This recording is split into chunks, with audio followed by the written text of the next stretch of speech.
Ok, alors moi je m'appelle Thomas Rosen, je suis batteur et j'ai 15 ans donc non je suis batteur, j'ai 15 ans et je viens de Marmande. Moi c'est Enzo, guitariste de Black Storm, je suis encore étudiant et je suis arrivé le plus tard en fait dans Black Storm, je suis le dernier membre arrivé en fait. Je suis le deuxième guitariste du coup de Black Storm. Moi, je suis la bassiste, je m'appelle Lilan Diong, Lilan, et j'ai 13 ans. Salut, donc moi c'est Mintam, guitariste chanteur de Black Storm. On est frères et sœurs avec Lilan. Et du coup voilà, je suis en première. On est à peu près tous dans la même tranche d'âge à peu près. Voilà.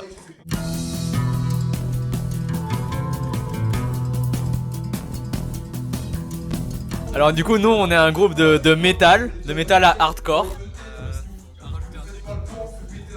Je dirais qu'on fout le feu quand même. C'est on joue fort ou on joue pas.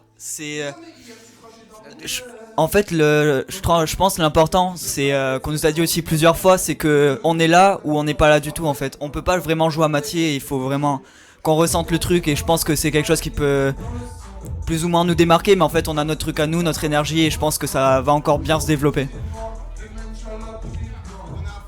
Ouais. En fait souvent on nous demande de jouer moins fort, on dit c'est pas possible.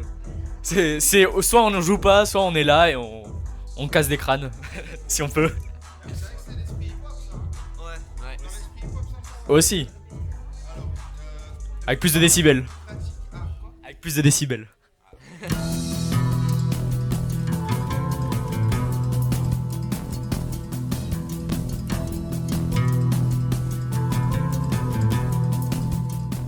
Ok, moi ça fait 3 ans et demi, 4 ans que je fais de la batterie. J'ai fait de la batterie à la Rock School. Moi ça doit faire à peu près 6 ans que je fais de la guitare, j'ai commencé fin collège, j'ai plus ou moins commencé tard à vraiment avoir un level potable, j'ai vachement appris tout seul.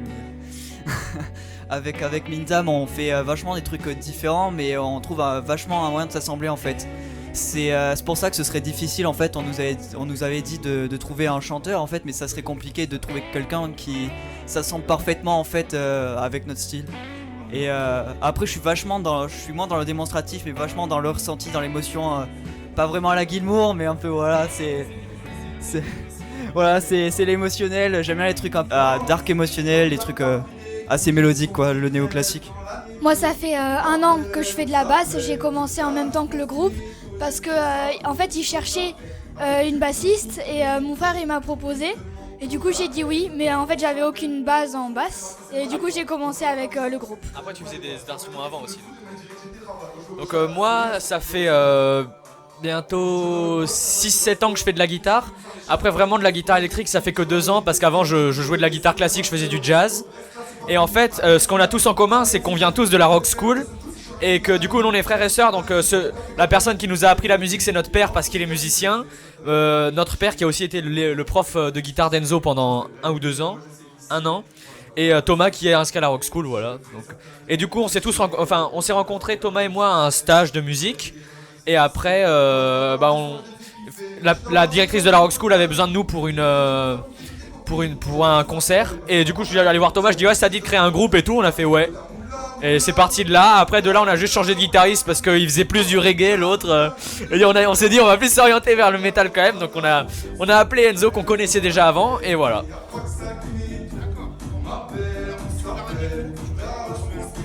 Alors vite fait. Non, en vrai on s'est produit une bonne quinzaine de fois pour l'instant. Ça fait 1 an qu'on est ensemble. Et bah du coup le ressenti on va faire chacun son tour comme t'as dit. Moi j'ai pas le trac, j'ai juste vraiment j'ai pas trop peur de monter sur la scène. J'ai juste peur que le public il comprenne pas ce que nous on essaye de montrer. En fait pour l'instant, alors même si on a un espèce de but, mais vraiment moi ce que je ressens quand je monte sur la scène, je me dis j'ai envie que les gens ils bougent même si c'est pas des métalleux à fond ou voilà. Et la chose dont j'ai peur c'est que dans le métal plus que dans d'autres styles, même si c'est aussi la même chose dans d'autres styles, si le public il est pas avec toi ça fait très bizarre vu que toi t'es à fond, t'es presque en train de crier, tu déglingues ta guitare machin. Et il y a souvent beaucoup de contrastes. Après ça dépend des concerts. Mais voilà. Moi j'ai plus peur de la réaction du public. Mais j'ai hâte de jouer plutôt. Bah moi c'est pareil que Mintam, en fait je suis pas du tout stressée quand je monte sur scène. Je stresse que les gens genre ils voient pas ils comprennent pas ce qu'on fait et du coup qu'ils se disent ah mais juste c'est nul, c'est que du bruit et tout. C'est ça. Mais je suis...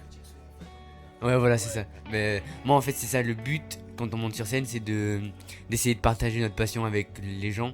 Parce que c'est vrai que le métal, c'est plus trop. Ouais, voilà, c'est ça, c'est plus underground. Et du coup, c'est pour faire passer le message que le métal, c'est pas une musique où on gueule, ouais, voilà, où on gueule dans un micro. Où, voilà, il y a quand même une réflexion derrière qui a été apportée. Donc voilà, c'est. Si dans notre démarche, on essaye Ouais, voilà, dans notre démarche, de pas faire des riffs là où c'est que des notes ultra basses. Ouais, voilà, c'est ça. Qu'on comprenne un peu ce qu'on Voilà. fait. Voilà, donc qui a un message derrière à faire passer, tout ça, et que les gens le comprennent surtout, parce que si nous on a un message à faire passer et que les gens ne le comprennent pas, c'est un peu... Voilà, mais du coup, notre but sur la scène, c'est plutôt de faire passer un message aux gens. Alors moi je suis vachement dans l'instant présent, c'est vraiment une libération quoi. Ouais, je suis quelqu'un d'assez introverti, mais quand je suis sur scène, je suis vraiment dans mon élément, je trouve. Mais c'est après mon rêve personnellement, après c'est très personnel, mais mon rêve c'est d'aider les gens avec la musique parce que je trouve on est dans un monde où ça part vachement en couille. Et si c'est ça, si on peut aider les gens, même ne serait-ce que leur faire oublier leurs problèmes que pendant 5 minutes, franchement j'aurais réussi ma vie. C'est juste ça quoi. Et juste, je voulais rajouter un truc, je pense qu'avec Enzo et les autres, on se rejoint sur ça. Tous les problèmes que tout le monde peut avoir, et surtout nous du coup, quand on monte sur scène, on est tellement dans le truc. En fait, c'est ce qui est incroyable avec la musique, c'est que c'est le seul moment quand tu joues là où c'est pas possible de penser à autre chose sans arrêter de jouer, ou pas vraiment. Et du coup, quand on joue, on est juste dans le moment. On se dit, il faut que je fasse cette note à tel moment, machin. Et juste, on oublie tout ce qui se passe dans notre vie. Enfin, vraiment, on pense plus à rien. On pense juste à ce qu'on est en train de faire, à le faire bien. Et du coup, je pense qu'Enzo il pense la même chose que moi, puis on en a déjà parlé. C'est que du coup, ouais, quand on joue, on est juste là, c'est le moment, il y a rien qui vient intervenir dans le truc, personnel ou extérieur, et du coup, c'est cool.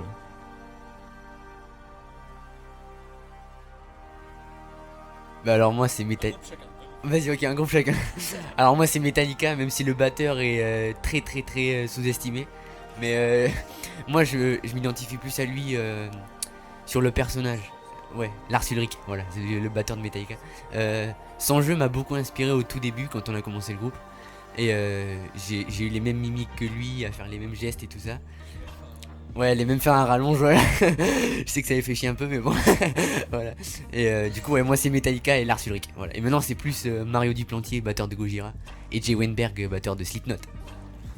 Après moi j'ai eu tellement d'influences, j'en ai pas eu une en particulier. Ça passe de Manson, Megadeth.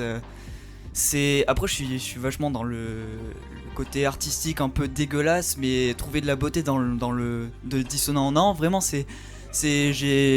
petit j'aimais bien regarder Thriller de Michael Jackson et je disais waouh c'est dégueulasse, c'est bien, tu vois. Et pourtant j'avais peur la nuit et je voulais dormir avec mes parents, mais c'est vrai, mais ouais j'aime beaucoup ça. Ouais. Ben moi c'est plus Lola Frichet de Pogo Car Crash Control parce que c'est une fille dans un groupe de métal, donc c'est vachement moi en vrai, voilà, dans un groupe de mecs de métal c'est la seule et du coup bah voilà c'est tout. Moi j'ai vraiment deux personnes qui m'inspirent beaucoup dans ce que je fais, enfin dans ce que j'essaie de faire. La première, celle qui ne sera jamais dépassée, c'est Eddie Van Halen, le guitariste de Van Halen, pour tout ce qu'il a fait, tout ce qu'il a laissé, parce que ça fait partie des gens, bon plus lui que d'autres gens, mais comme Jimi Hendrix, il y a très peu de gens qui vont te dire mon guitariste préféré c'est Jimi Hendrix mais c'est que Jimi Hendrix il a tellement influencé les guitaristes des années 70 qui plus tard ont influencé les guitaristes des années 80-90 et ce qui a donné tout ce qu'il y a aujourd'hui, que c'est lui qui est parti de tout, c'est lui qui a fait que toute la musique qu'il y a maintenant soit la musique qu'il y a maintenant, en tout cas dans le métal.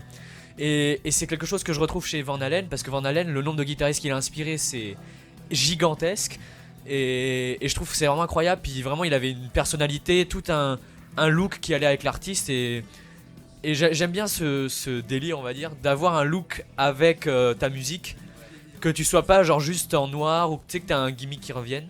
Et la deuxième personne c'est Joe Duplantier de Gojira, à la manière de Thomas, mais avec le guitariste chanteur, parce que je trouve il exprime hyper bien ce qu'il veut ressentir avec sa guitare, et je trouve vraiment ça cool avec la voix.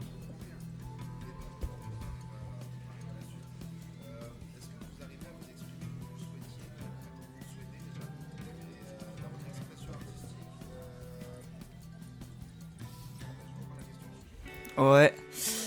Moi, après, je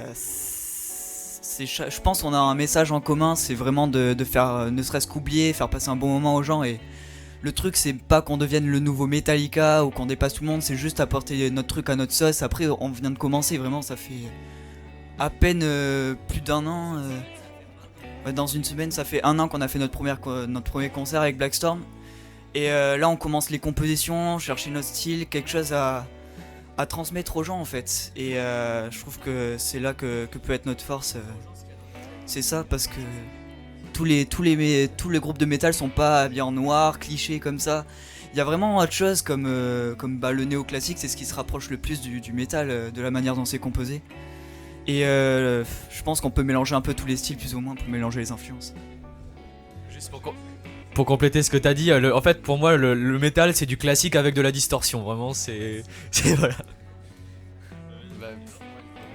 Ouais, bah du coup juste pour finir avec ce que disait Enzo, ouais c'est vraiment juste montrer ce qu'il y a dans notre tête aux gens, comment on veut le faire ressentir, puis ouais juste, en fait j'aime beaucoup le fait de montrer que c'est ton morceau, et je trouve que ça amène vachement moins de critiques de la part d'autres gens, parce qu'il y en a toujours des critiques, qu'elles soient bonnes ou mauvaises. Et quand tu reprends des morceaux connus, c'est très facile de vite critiquer parce que les gens connaissent le morceau et vont plutôt aller dire ah ouais, ouais c'est ça, ils ont une référence. Or que dire que c'est notre morceau et que les gens le sachent, je sais pas comment expliquer. Ça, ouais, puis surtout j'ai dans l'entourage que j'ai, c'est que les gens ça les impressionne beaucoup quand les gens ils créent de la musique. Alors que quand on le fait, on n'a pas quelque chose en plus par rapport à eux en fait. Vraiment c'est, je sais pas comment expliquer, c'est que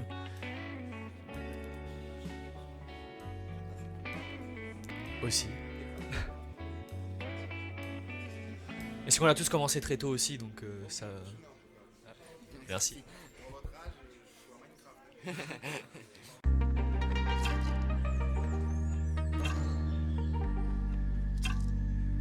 Bah. Après, le truc, c'est que quand t'es un groupe de métal, tu peux pas forcément jouer partout. Il y a des lieux appropriés, par exemple, on peut pas jouer dans le petit bar du casino ou des trucs comme ça. C'est plus la scène est grande avec du monde et mieux c'est, plus le public est préparé à avoir du son dans les oreilles. Après, c'est pas de la musique forcément accessible à tout le monde, mais c'est une musique qui a une personnalité propre. Et c'est vraiment quand on arrive à l'apprécier qu'on la vit vraiment.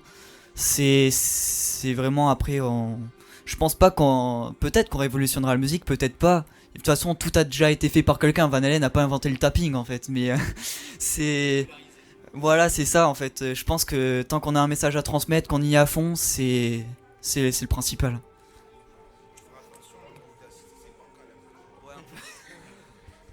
Les autres contraintes, c'est que de jouer dans un groupe là où on est 4. Et alors il y en a un qui habite à 30 minutes d'ici, l'autre qui habite à 10 minutes, enfin c'est un peu compliqué de se retrouver. Oui voilà.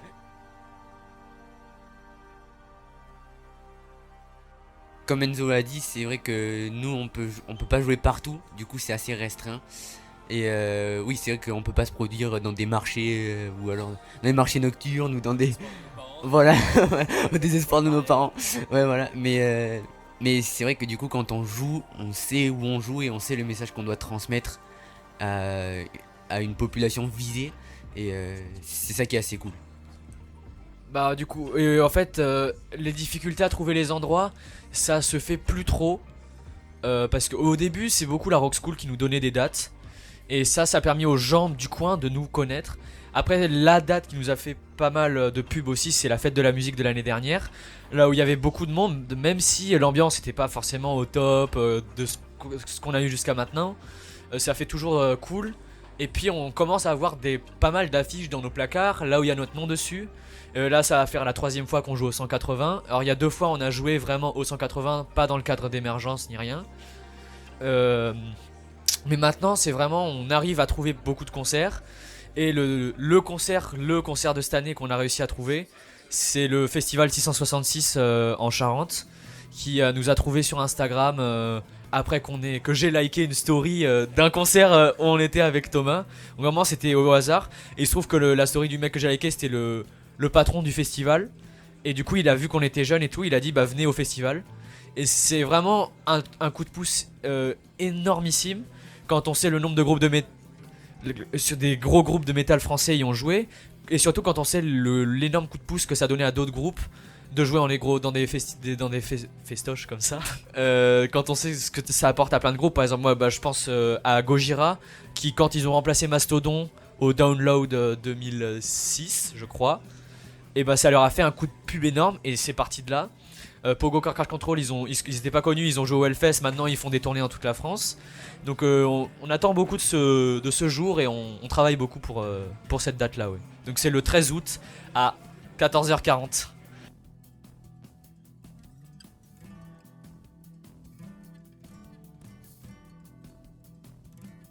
Ouais, mais alors, avec ce monsieur ici présent, c'était argument et c'est très difficile de prévoir des fois où on peut se voir. Mais souvent, bah, ouais, dans la majorité des cas, tous les vendredis soirs, on se prévoit une répète de 2-3 heures à peu près. Et après, alors, des fois le samedi, on enregistre des sons au studio, juste pour avoir des maquettes pour nous, pour voir notre évolution, voilà. Et puis même pour envoyer s'il y en a qui sont intéressés, voilà. Et oui, non, l'organisation c'est relativement compliqué parce que ouais, voilà, maintenant on a des routines, donc c'est plus compliqué, mais au début ouais, c'était plus difficile à trouver parce qu'il fallait s'organiser. Puis même on est au collège, il y en a un qui fait des études à Bordeaux, donc c'est un peu plus compliqué. Mais oui, non, là maintenant on a pris l'habitude et du coup on a une routine. Et surtout, ce qui nous aide beaucoup, c'est pendant les vacances, on se voit 4 jours d'affilée. On fait 7 heures de musique par jour, et c'est là où on compose la majorité des trucs, voilà. Bah après, c'est notre passion à nous 4, donc ça nous dérange pas. C'est comme les gamers qui font 10 heures d'ordi par jour, tu vois, eux ça les dérange pas, mais c'est pareil. Ah. Non, on se crée nos séminaires, man. Il y a des réunions et tout.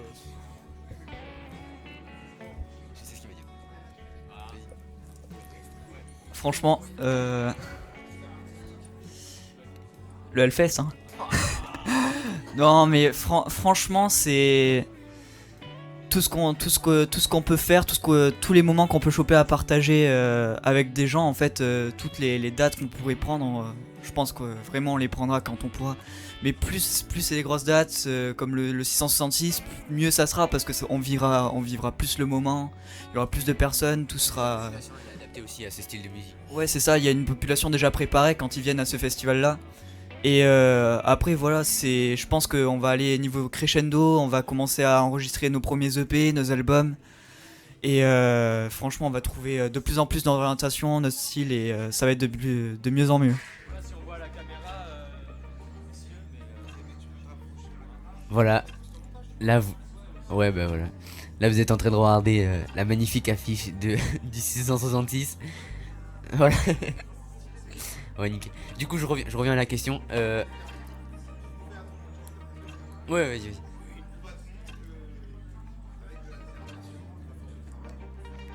Ouais, c'est ça. Ouais, du coup, je reviens à la question. Et sur ce que Enzo a dit, ouais, en fait, tout ce qu'on pourra prendre, on le prendra. Tant que ça restera dans le cadre et tout ça. Et plus on va évoluer, plus il va y avoir des endroits où la population sera adaptée à ce style de musique. Et ouais, voilà, faut se faire notre public et voilà, trouver les gens qui aiment ce style et surtout propager ce style. Parce que à l'époque c'était très... Ouais, voilà, c'est ça, il y a trop de stéréotypes. Du coup, il faut essayer de casser ces stéréotypes et pas de donner au métal l'image que le chanteur il gueule dans le micro, alors le batteur il casse toutes ses baguettes. Bon, ça c'est un peu véridique, mais ouais, voilà. Je sais pas si vous penserez la même chose que moi, mais ce que j'aimerais faire, c'est le style qui est vachement à la mode en ce moment, c'est le rap. Et ce qui pourrait être bien, c'est de mélanger différents styles, mais bon, après ça viendra plus tard quand on aura notre public, etc. Mais je pense que les collabs entre artistes, ça peut être vraiment une cohésion d'univers vraiment cool, et ça peut apporter une dose de puissance supplémentaire Après, ça peut élargir le spectre d'écoute et puis le public pour leur faire découvrir parce qu'il y a plein de gens qui.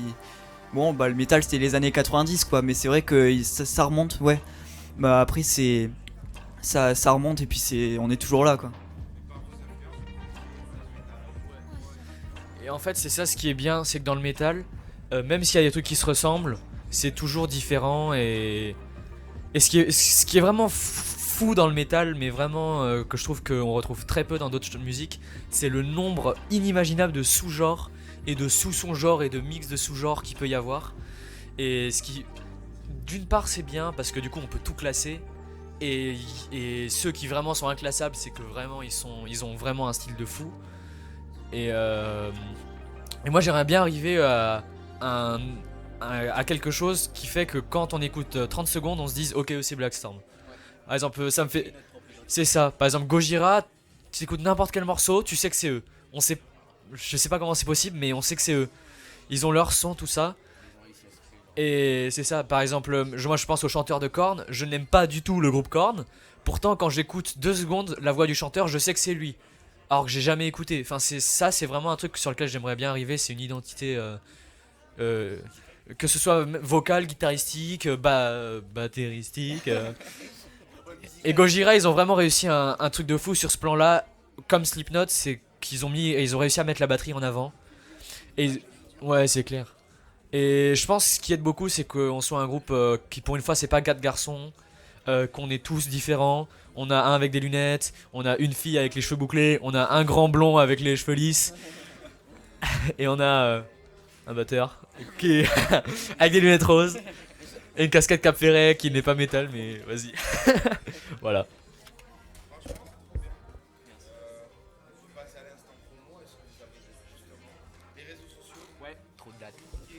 Blackstorm official _, BLACKSTORMO2FICIAL _. Let's go. Et voilà. Et ouais. Donc là on a déjà un clip et on prévoit dans les 6 mois qui suivent en faire un autre encore et ouais, continuer les compositions à fond. Et ouais, du coup on joue. Faut que je sorte, je me rappelle de. On joue en première partie d'un groupe de métal à l'Antidote à Bordeaux le 13 octobre. On joue à l'Espace Expo après un match de Coupe du Monde de rugby. Bon, j'espère que la France aura gagné, sinon le public il va pas être fou. Le 7 octobre. On joue le 27 ou le 28 mai au Salon de Tatouage à Meillan-sur-Garonne. Le 17 juin sur la grosse scène de l'Espace Expo pour la fête de la Rock School. Le 17 juin à 22h30. Donc là, ça commence à 15h avec les rappeurs. Puis ça s'oriente vers les musiques extrêmes vers la fin. Donc là, ce sera vraiment bien. On sera sur la grosse scène. Le 21 juin à la fête de la musique. Le 13 août au Festival 666. Voilà. Merci Diad.